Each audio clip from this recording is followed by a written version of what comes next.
दोस्तों, अब तक हमने पार्ट 1 में देखा कि जूनहो को बचपन से कभी वो प्यार नहीं मिला जिसका वो हकदार था।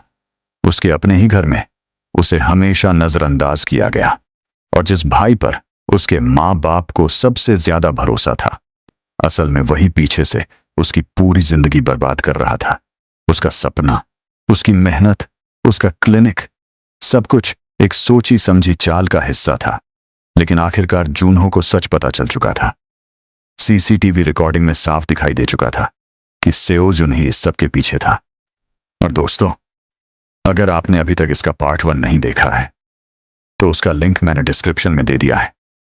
पहले वो जरूर देख लेना, क्योंकि अब जो होने वाला था वो सिर्फ जूनहो की जिंदगी नहीं, उस पूरे परिवार को बदलने वाला था।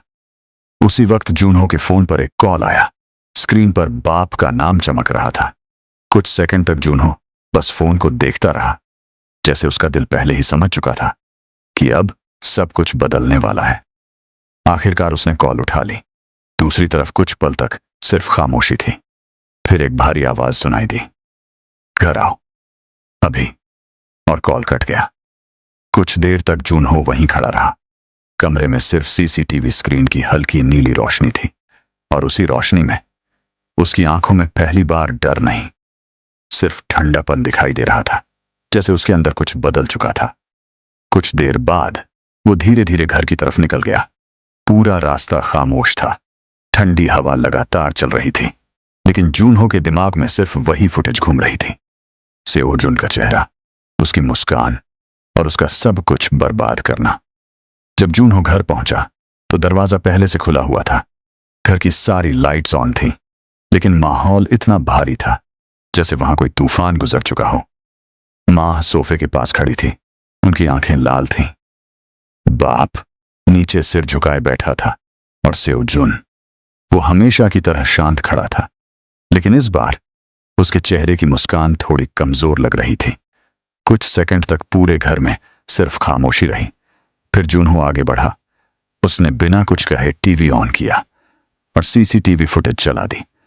शुरुआत में किसी को समझ नहीं आया, लेकिन कुछ ही सेकंड बाद मां के हाथ कांपने लगे। बाप की आंखों से पहली बार वो भरोसा टूटता दिखाई दिया, क्योंकि वीडियो में साफ दिख रहा था सेओ जुन खुद क्लिनिक में घुसा था। वही मशीनें तोड़ रहा था, वही सबूत मिटा रहा था और वही जूनहो की पूरी जिंदगी खत्म करने की कोशिश कर रहा था। कुछ पल के लिए पूरा घर बिल्कुल शांत हो गया, लेकिन उस खामोशी के बीच भी सेओ जुन हल्का सा मुस्कुरा रहा था, जैसे उसे अब भी पछतावा नहीं था। फिर बाहर पुलिस की गाड़ियों की आवाज सुनाई दी। नीली और लाल लाइट्स खिड़कियों पर चमकने लगीं।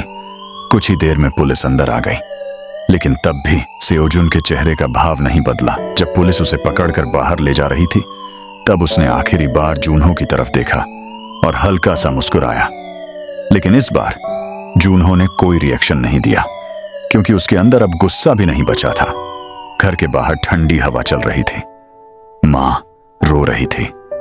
बाप चुपचाप नीचे देखे खड़ा था, लेकिन जूनहो, वो सिर्फ शांत खड़ा था, जैसे ये जीत भी उसके लिए मायने नहीं रखती थी। कुछ दिनों बाद यूना आखिरी बार जूनहो से मिलने आई, लेकिन जूनहो पहले ही बदल चुका था। उसने सिर्फ इतना कहा, अब मैं किसी के साथ नहीं चल सकता, और उसी रात उसने देश छोड़ने का फैसला कर लिया। कुछ दिन बाद उसने अपना पुराना घर छोड़ दिया और बिना किसी को बताए देश छोड़कर बाहर चला गया। उसने अपने काम को फिर से शुरू करने का फैसला किया, इस बार एक नए देश में। अमेरिका, नई जगह, नए लोग, नई जिंदगी। लेकिन जूनहो अब पहले जैसा नहीं था।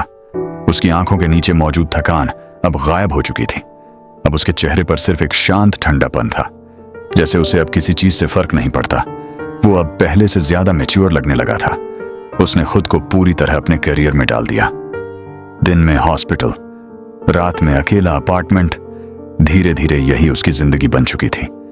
वो कम बोलता था, कम मुस्कुराता था, और सबसे जरूरी, अब वो किसी पर जल्दी भरोसा नहीं करता था, क्योंकि उसने बहुत करीब से देखा था कि इंसान सबसे ज्यादा वहीं टूटता है जहां वो सबसे ज्यादा भरोसा करता है। समय बीतता गया और धीरे धीरे जूनहो की जिंदगी फिर से स्टेबल होने लगी।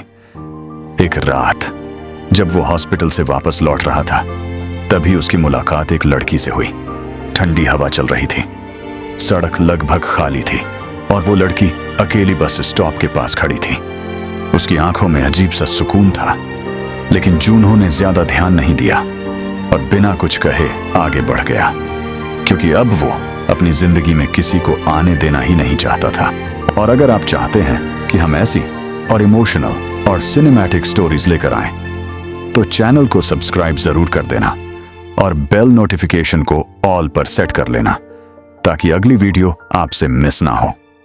और हाँ, आप कमेंट करके हमें नई वीडियो आइडियाज भी दे सकते हैं। हो सकता है आपकी आइडिया पर अगली कहानी बने।